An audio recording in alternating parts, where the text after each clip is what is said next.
Guys, welcome the UFC champion, Brennan. It is such an honor to have you here today. Wow, it's unexpected, but we have a lot of people that are excited to see you. So you've got some great stuff to share with us. Sure. I am going to lead the interview, and then also keep in mind there's always a little bit of a delay with the lives for some reason. Okay. Okay, so Chris, now I know that you were in Nevada when you were having your fights and stuff like that. But where were you born and raised? I was born in Compton. I grew up between Compton and Huntington Beach, California. Very drastically different places, but my grandparents and cousins and everyone lived in Compton, and then I was born there, and then we moved to Huntington Beach, and I did a lot of back and forth traveling between the two. When I was 14, 15, and 16, I was a big troublemaker, and I spent a lot of my time there. I wasn't allowed to go there a lot of times because my biological father lived there, and Okay. I didn't see. Yeah. Okay, so Compton. Wow, I wasn't expecting that answer. That's funny. Is the video clear? The video, it'll come in and out, but I can hear you. It'll be clear usually when it's uploaded. It usually clears up sometimes. Cool. But okay, I can hear you. So Compton, California is where you were born and raised, and it's funny because I work with a lot of artists from Compton. So Sure. Yes, I do. The real mother effing G's, Easy E's people. I've got Derek. He's a manager to Day One, Snoop's producer. I work with them. We're all in Compton, so I'm sure they would love to meet you. I'm sure they probably know who you are. So, when did you start fighting? I didn't start training until I was 21 years old. I was a big troublemaker from like 14 to 16, 17. Then I started bodybuilding for a few years.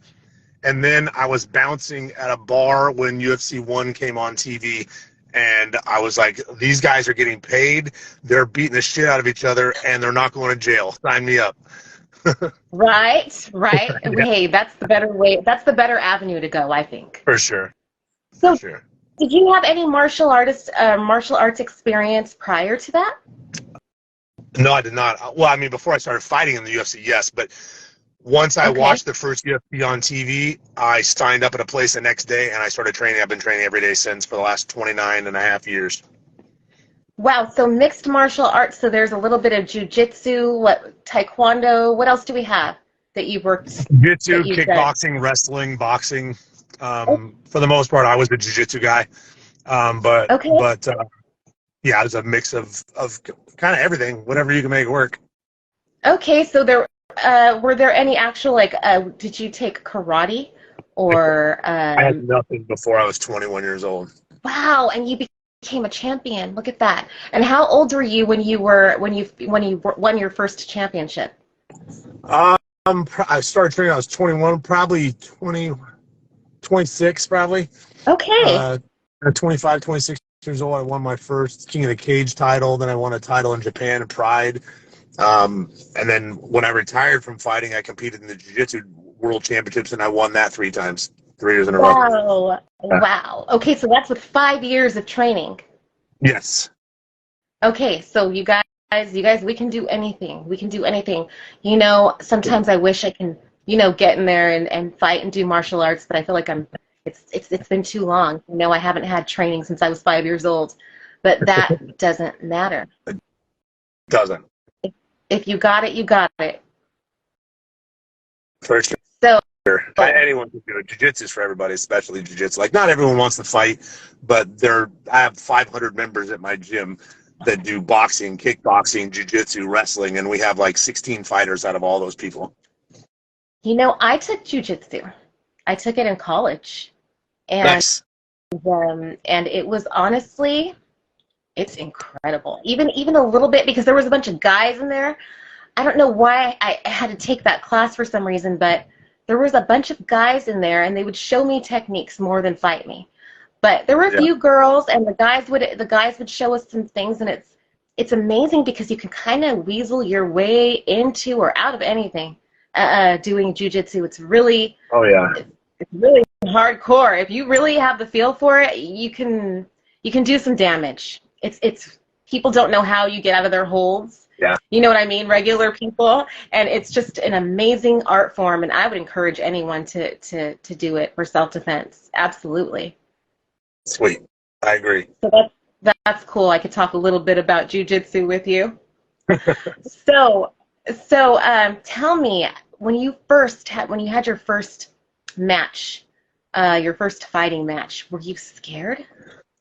Honestly, I wasn't. I got more scared later as I learned more, and then as I had my own gym, then I was more worried about losing because of my students were there, and I wanted to impress them and all that. But I was never worried about getting hurt. I fought a lot growing up, so I wasn't scared of getting hurt. But the more I learned, the more humble I was, because I realized there are a lot of dudes out there who are training as well. Yeah. Yes, and they have that rage and fire and stuff. Oh, yeah. So, and you're known as the Westside Strangler? Yeah, I choked a lot of people early on in my career. Nice. Choked out. And I mean, gosh, there's so much to talk about. You were telling me that you were 2 cars behind Tupac when he got shot. Now, was this after a fight? How did you end up? It was after a Tyson fight. It was after a Tyson fight. I was 24. I think I was a month or 2 away from being 25. I think Tupac's actually like a month and 4 days older than me. Okay. But my friend at the time, who I ended up not being friends with later, but my friend at the time, Frank Alexander, was his bodyguard. He was his bodyguard all the time, was with him all the time. There's All Eyes on Me and a couple other movies. There's portrayed characters of him in the movies, glimpses of it. But yeah, he was his bodyguard. We were leaving a Tyson fight, and me and my buddy Scott were just tagging along. I obviously didn't know Tupac or his whole crew, but I was with Frank, and we were just kind of like tagging along behind him. We end up in the scuffle inside MGM when he got into it with Orlando Anderson that night. No way. And that went chaos, and everybody kind of went their own way out of MGM. And then I was young, man, I was broke. We were sitting in a car waiting while everyone went to get ready to go out. We just waited in the car because we didn't have a hotel or anything. Right. And then we met back up with them, and we were going to, I can't remember the name of the club we were going to, but we were going down Flamingo and Koval. And, Frank wasn't in his car, and I don't know why. Frank was, I believe, in the car behind him. And girls rolled up on one side and kind of got his attention. And so everyone was paying attention to that. And he got lit up from the other side. And everyone kind of went to the car, and no one went after, the guys who shot. I know that Orlando was blamed for that. Yeah.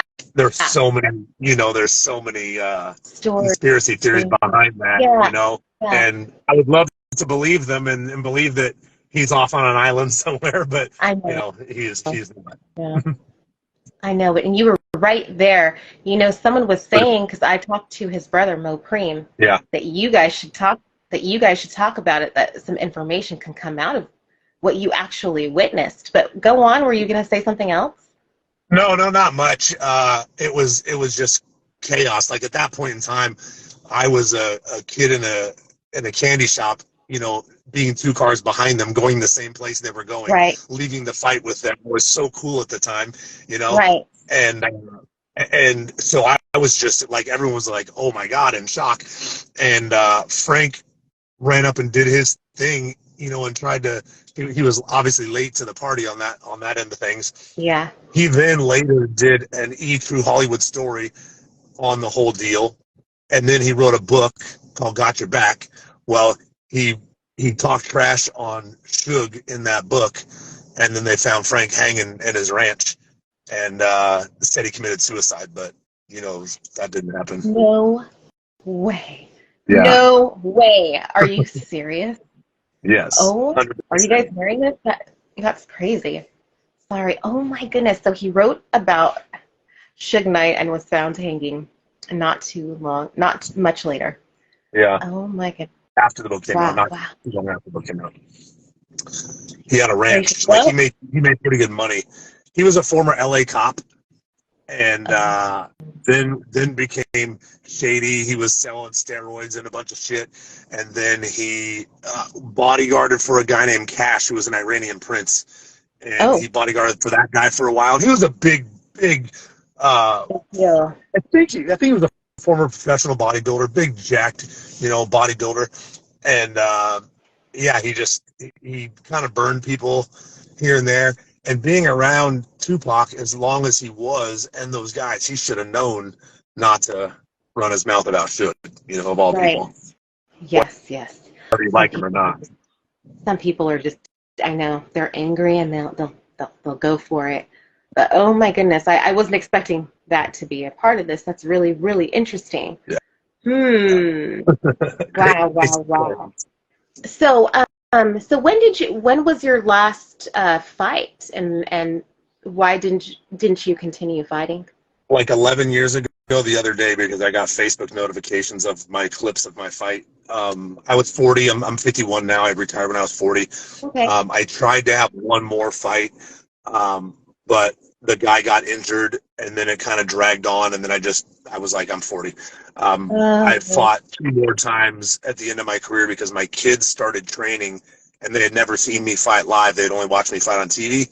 So I fought 2 more times live so they could come watch me and come walk out and, witness the whole thing of what I did once they started training. And now, one of them is ranked number 9 in the world in Bellator, and he's 8-0. And then the other one's a Division I wrestler in college, and he'll fight next year when he gets out of school. That is so dope.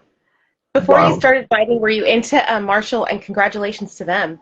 Thank you. Before you started fighting, were you into martial arts as a kid? Did you have any favorite martial arts movies or any martial arts you looked up to? No, I got in fights a lot, growing up. I didn't train any martial arts. I watched, Bruce Lee movies. I watched Steven Seagal movies, which give me a headache now. Oh my gosh. All the guys, but I wasn't into martial arts. Like, honestly, between 14, 15, and 16, 14, I did coke every single day. Whoa. For those 3 years. I turned 16, and I was walking to a girl's house with an ounce of coke in my pocket and saw a guy lifting weights in a gym. And I stopped and looked in the door, and he came over and talked to me for like 3 minutes. Yeah. And later it turned out to be my age, but he seemed older to me because he was buff, and I was like a 120-pound drug addict. Yeah. I threw the ounce of coke in the dirt, or in the gutter. I got a membership the next day. I never did another drug the rest of my life. Just cold turkey, just like that. Just like that. I messaged the guy like 3 years ago. I found him on Facebook and messaged him and kind of thanked him and told him, what an impact his 2 or 3 minutes as a teenager talking to me had on my life, and what I could do to other people now. Very cool. Yeah, that's an amazing story. Wow. Oh my goodness. Hey, Cool. okay, so we have a few viewers. Do you guys have any questions for Chris while we're here?